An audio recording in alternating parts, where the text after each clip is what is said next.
నమ్మకం పునాదిగా సాగాల్సిన సంసారాల్లో అక్రమ సంబంధాలు అనుమానాలు విషం నింపేస్తున్నాయి. నిన్నటి వరకు కలిసి ఉన్న ప్రాణ స్నేహితుడిని ఒకరు చంపితే కట్టుకున్న భార్యనే కాలయముడిలా మారి మరొకరు హతమార్చారు. అసలు ఈ మనుషులకి ఏమైంది? క్షణికావేశం ఒకరిని శ్మశానానికి పంపితే మరొకరిని కలెక్టర్లు వెనక్కి నెట్టింది. విశాఖపట్నం మధురవాడ నుంచి ప్రకాశం జిల్లా గిద్దలూరు వరకు నేటి సమాజంలో నైతిక విలువల పతనం ఎలా ఉందో ఈ కథనంలో చూద్దాం. అక్రమ సంబంధం ఒక ప్రాణం బలి తీసుకుంటే అనుమానం ఇద్దరు పిల్లలను అనాథలను చేస్తుంది. ఈ రెండు ఘోరకలి సంఘటనలు వెనుకున్న షాకింగ్ వివరాలేంటో మీకోసం.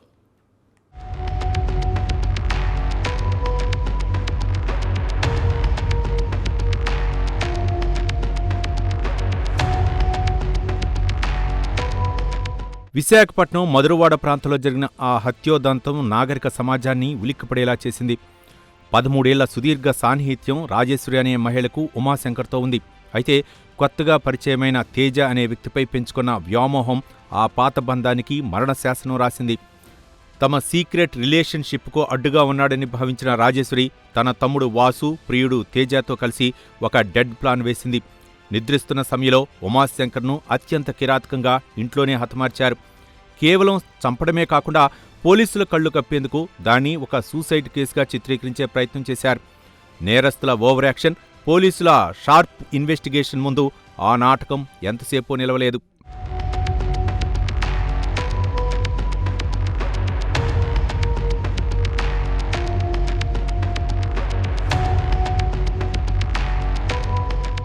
అటు ప్రకాశం జిల్లా గిద్దలూరులో జరిగిన దారుణం మరో రకం.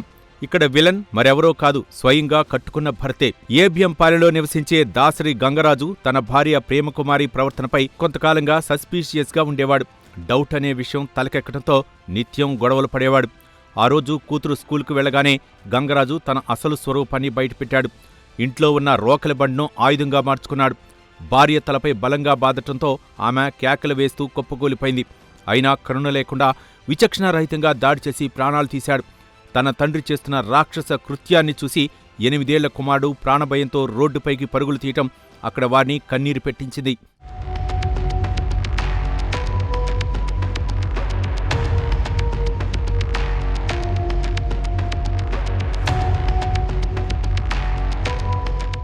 ఈ రెండు ఘటనలు అనలైజ్ చేస్తే మనిషిలోని క్రూరత్వం అర్థమవుతుంది. ఒకచోట లస్ట్ కోసం ప్రాణాలు తీస్తే మరోచోట ఇల్యూసివ్ డౌట్స్ ఒక నిండు ప్రాణాన్ని బలిగొన్నాయి. విశాఖలో రాజేశ్వరి వేసిన మైండ్ గేమ్ పోలీసుల ముందు ఫెయిల్ అయింది. గిద్దలూరులో గంగరాజు ఆవేశం అతని ఇద్దరు పిల్లల్ని అనాథలను చేసింది. క్షణిక సుఖం కోసం లేదా లేనిపోని అనుమానాలతో పచ్చని సంసారాలను నడి రోడ్డుపై పడేస్తున్నారు. ఈ నేరాల వెనుక ఉన్న సైకాలజీని పరిశీలిస్తే నైతిక విలువల పతనం స్పష్టంగా కనిపిస్తోంది. పద్ధతిగా ఉండాల్సిన బంధాలు పరాయి వ్యక్తుల ప్రమేయంతో ఎలా చిన్నాభిన్నమవుతున్నాయో ఈ క్రైమ్ సీన్ సాక్ష్యంగా నిలుస్తున్నాయి. ఒక నిమిషం ఆలోచించి ఉంటే ఈ అనర్థాలు జరిగి ఉండేవి కావు.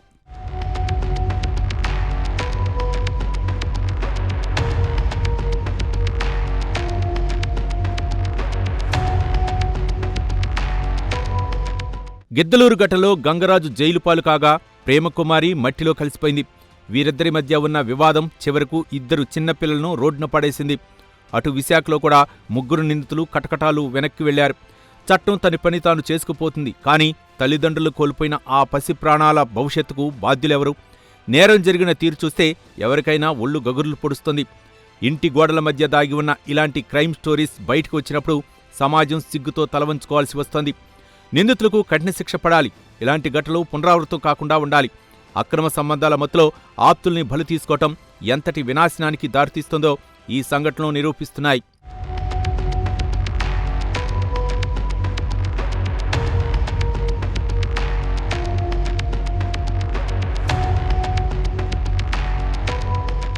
విశాఖపట్నంలో జరిగిన మర్డర్ మిస్టరీని పోలీసులు అత్యంత చాకచక్యంగా ఛేదించారు. ఆత్మహత్యగా కలరింగ్ ఇచ్చేందుకు ప్రయత్నించిన నిందితుల కథనం టెక్నికల్ ఎవిడెన్స్తో బట్టబయలు చేశారు. పోస్టుమార్టం రిపోర్ట్ ఆధారంగా ఇన్వెస్టిగేషన్ వేగవంతం చేసి నిందితుల్ని పట్టుకున్నారు. గిద్దలూరులో జరిగిన ఘటనపై పోలీసులు సీరియస్ యాక్షన్ తీసుకుంటున్నారు.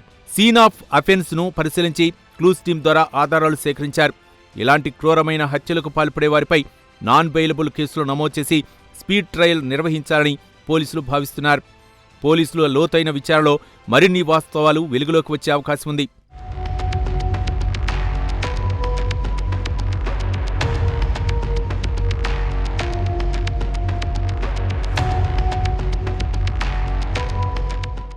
చూసారుగా, అనుమానం అక్రమ సంబంధాలు పచ్చని సంసారాలు ఎలా చిచ్చు పెట్టేస్తున్నాయో. ఆవేశం ఆవహించినప్పుడు ఆలోచన మందగిస్తుంది. ఎవరి జీవితాల్లో అయినా ఇలాంటి సమస్యలుంటే కౌన్సిలింగ్ తీసుకోండి, కానీ ఇలాంటి అరాచకాలకు పాల్పడకండి.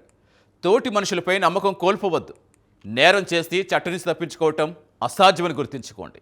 నేటి సమాజంలో పెరిగిపోతున్న ఈ క్రైమ్ రేట్ అరికట్టాల్సిన బాధ్యత మనందరిపైన ఉంది. అప్రమత్తంగా ఉండండి, శాంతియుతంగా జీవించండి.